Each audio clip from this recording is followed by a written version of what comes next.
Всем привет! Вы смотрите канал «Хлам знаний», а значит, пришло время узнать что-то новое и интересное. Каждый, кто смотрел фильмы про войну или видел документальные фотографии, должен был обратить внимание на то, что у немецких солдат висит на поясе или на ремне через плечо какой-то загадочный рифленый металлический цилиндр. Уже несколько человек спрашивали меня об этом таинственном предмете. Видимо, вопрос интересует многих. Поэтому давайте разберемся, что же такого таинственного хранилось внутри этих необычных предметов экипировки немецких войск. Изучают.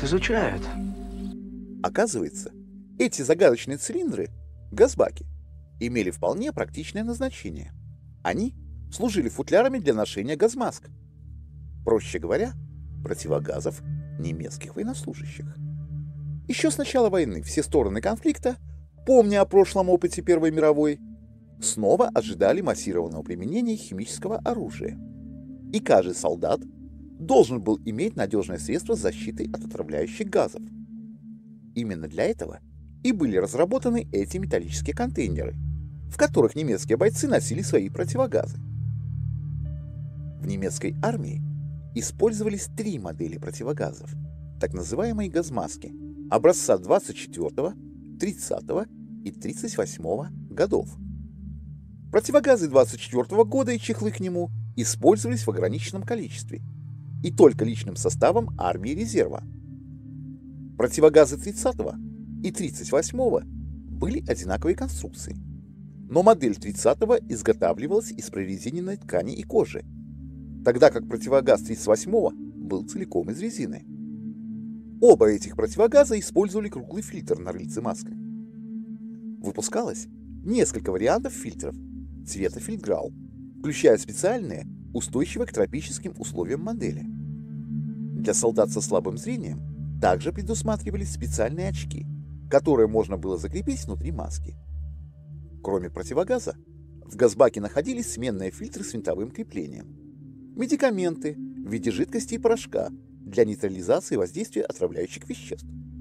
На откидной крышке цилиндра был отдельный кармашек, в котором хранилась личная карточка солдата и технический паспорт противогаза. В паспорте ставилась отметка о пригодности средства индивидуальной защиты, а также дата ежегодной проверки. Также под противогазом лежала металлическая прокладка, под которую укладывалось специальное одноразовое полотенце, по сути обычный кусок ткани, для протирания противогаза после газовой атаки. Под полотенцем в бумажной упаковке лежало несколько запасных стеклянных линз для маски. С помощью маленького ремешка на каждый газбак также крепилась небольшая кожаная сумка, в которой хранилась противоэпитная накидка, плащ-палатка, которую, сидя в траншее, немецкий солдат должен был накинуть себе на голову и плечи сразу после надевания противогаза. В то время накидка должна была выполнять те же функции, что и сегодня выполняет комплект химической защиты. Выпускалось три вида футляров для противогаза. Они были взаимозаменяемы и для противогазов образца 30-го и 38-го годов и представляли собой те самые рифленые цилиндрические футляры с подвешенной на шарнире крышкой.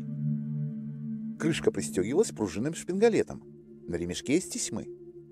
Ниже крышки, справа от шпингалета, находились две маленькие скобы, к которым крепилась регулируемая лямка, изготовленная также из тесьмы. На нижнем конце футляра было три скобы с короткой петлей, на которой крепился крюк для подвешивания к поясу.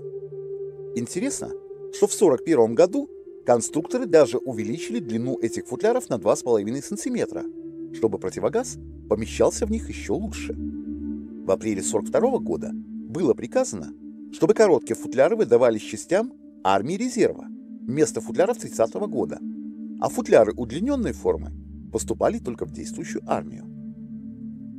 Хотя на фабриках футляры красились в цвет фельдграу, на передовой их раскрашивали в разные цвета, используя различные оттенки зеленого, коричневого и бронзового, особенно в Северной Африке, наряду с песочным цветом.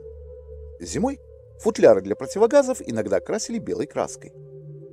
Уже в 1941-1942 годах стало очевидно, что применение химического оружия на Европейском театре военных действий маловероятно.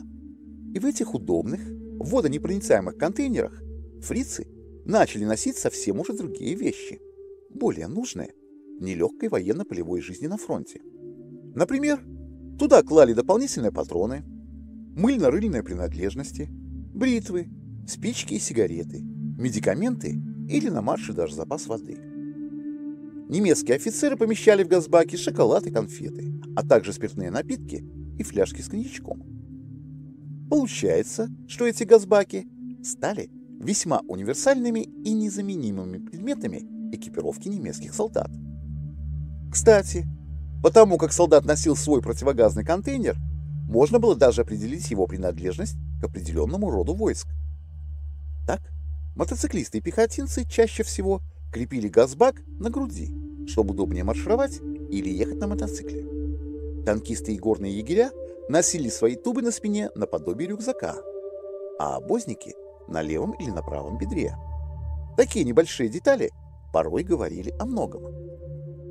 В общем, эти практичные и своеобразные тубусы немецких солдат можно по праву назвать одним из символов Второй мировой войны. Они отражали не только функциональность и техническую продуманность экипировки вермахта, но и определенную долю индивидуальности каждого бойца. С вас лайк и подписка, а я пошел искать новый материал. Будьте здоровы!